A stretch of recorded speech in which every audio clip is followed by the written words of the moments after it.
নমস্কার আমার প্রিয় ইউটিউব পরিবার, কেমন আছো তোমরা সবাই? আমাদের চ্যানেলে তোমাদের অনেক অনেক স্বাগত জানাই। হ্যালো সবাইকে, ওয়েলকাম টু আওয়ার চ্যানেল। তো আজকে আমরা চলে এসেছি তন্দুর গার্ডেন। লাঞ্চ করে আমরা যাব হচ্ছে অম্বিকা কালনা একটু ঘুরু করতে। ওখানে 108টা শিবলিঙ্গ আছে, 108টা শিবের মন্দির আছে, ওইটা তো দেখাবোই। আরও অনেক কিছু দেখার আছে, চলুন আমরাও দেখবো, আপনারাও দেখবেন। প্রায় বহুদিন পর পরিবারের সাথে লাঞ্চে চলে গেছিলাম তন্দুর গার্ডেনে। ওরা না একটা ভেজ থালি রিসেন্টলি লঞ্চ করেছে, তো আমরা ভাবলাম যে চিকেন তো সবসময়তেই খেতে থাকি, কেননা একটু ভেজ ট্রাই করা যাক।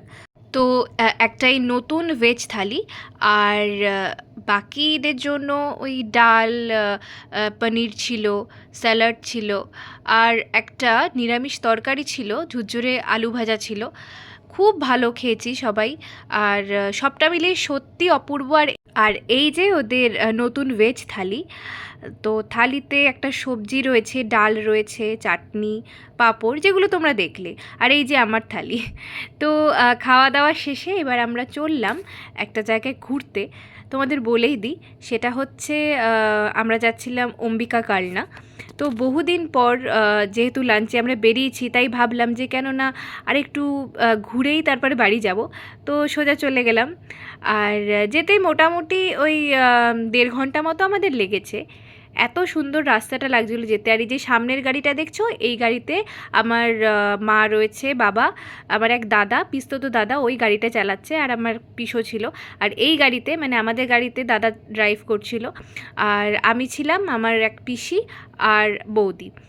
তো খুব আনন্দ করতে করতে যাচ্ছিলাম, আর চারিপাশটা এত সুন্দর। আর এবার একটা মজার ঘটনা বলি। আমি আর আমার পিস্তত দাদা, মানে যে গাড়িটা চালাচ্ছে সামনের, ও আর আমি দুজন মিলে অম্বিকা কালনা গেছিলাম বাড়িতে কিছু না জানিয়েই। আসলে মা আমাকে অম্বিকা কালনার ভিডিওটা দেখিয়ে বলেছিল যে একদিন চল ঘুরে আসি। তো ঠিক তার পরের দিনই আমি আর আমার দাদা দুজন মিলে বেরিয়েছিলাম। তো তারপরে দাদা ঠিক করলো যে কোথাও একটা যাওয়া যায়, চল। তো আমি তখনই, সেই মুহূর্তে আমার মাথায় এলো যে মা কালকে অম্বিকা কালনার ভিডিওটা দেখিয়েছিল না, তাহলে কি ওখানে যাব? তো এই ভাবতে ভাবতেই, মানে কোনো প্ল্যানিংও আগে ছিল না, চলে গেছিলাম। আর বাড়িতে এসেও সেদিনকে কিছু জানাইনি, ভেবেছিলাম এর পরের দিন যখন সবাই মিলে যাব, সেদিন ওখানে গিয়ে মাকে বলবো, তো তারপর দেখবো মায়ের রিয়াকশানটা কি হয়। তো এই যে দেখো পৌঁছে গেছি। এবার আমরা আস্তে আস্তে যাচ্ছিলাম। তো সামনেই ছিল 108টা শিবের মন্দির। কথিত আছে বর্ধমান রাজারা ছিল শিবের উপাসক, তাই গোটা কালনা জুড়েই তারা শিবের মন্দির উপস্থাপিত করেন। আর তার সাথে সাথেই গোটা কালনা শহরকে মন্দিরের শহর বলে ভূষিত করেন।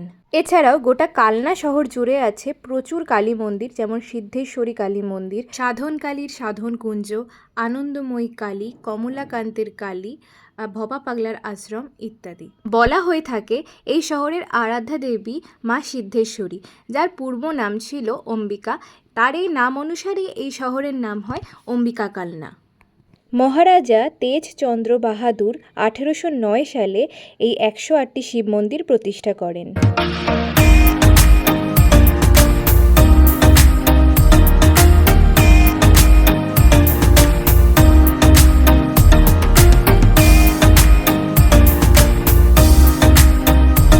তো চলো এবার গিয়ে মাকে বলা যাক, আমি এই জায়গাটা থেকে আগেই ঘুরে গেছি, দেখি মা কি বলে। তোর মনে আছে একদিন আমি আর সুনুদা বেরোলাম, বললাম শ্রীরামপুর গেছিলাম? হ্যাঁ, ওই দিনকে আমি তোমার অনেক কিছুই ওই দিনকে অ্যাকচুয়ালি এখানেই এসেছিলাম। তুমি কি করে বুঝলে? ওটাই তো। কি কিছু বলবে না যে ঢপ মেরেছিলাম? হ্যাঁ, ঢপ মেরেছিস, আর কি বলবো? এখন তো আর কিছু বলার নেই। এমন জায়গায় বললি, বাড়িতে হলে দেখিয়ে দিতাম। আমি গতবারেও এসে এই রাধাকৃষ্ণের মন্দিরে বসেছিলাম, এত ভালো লাগছিল, আর এবারেও গিয়ে বসেছিলাম। আর এই মন্দিরের কাজগুলো দেখো কি সুন্দর, কি অপূর্ব, দেখলেই মানে মনে হয় কি ইতিহাসের কি অপূর্ব সৃষ্টি এসব, কি সুন্দর সব এক একটা নিদর্শন। আর সামনে ওই মাঠের ধারে যে বাড়িটা সোজা যেটা দেখালাম আমি, এইটা হচ্ছে কালনা রাজবাড়ি। এবার তোমাদেরকে একটা কথা বলি, এই যে ভিডিওগুলো তোমরা দেখছো, ওখানে গার্ডেরা না ভিডিও অ্যালাউ করছিল না কিছুতেই। তো আমি ওদের কারণটা জিজ্ঞাসা করাতে ওরা বলল যে ওরা কিছু জানে না, শুধু বারণ ভিডিও করা। ফটো তুলতে পারবে কিন্তু ভিডিও নিতে পারবে না। কিন্তু আমি দেখলাম যে ইউটিউবে অনেক ভিডিওই আছে, তাই আমি কেন ভিডিও করব না? যেহেতু ইউটিউবে ভিডিও ছাড়া আছে, তাই আমি বহু কষ্টে ভিডিও ক্লিপসগুলো নিয়েছি আর তোমাদের সাথে শেয়ার করছি। যাই হোক, সবটা মিলিয়ে খুব ভালো ঘুরলাম। তোমরাও ঘুরে আসতে পারো, খুব ভালো লাগবে। আর ভিডিওটা ভালো লাগলে চ্যানেলটা অবশ্যই সাবস্ক্রাইব করো, পাশে থেকো। খুব ভালো থেকো সবাই।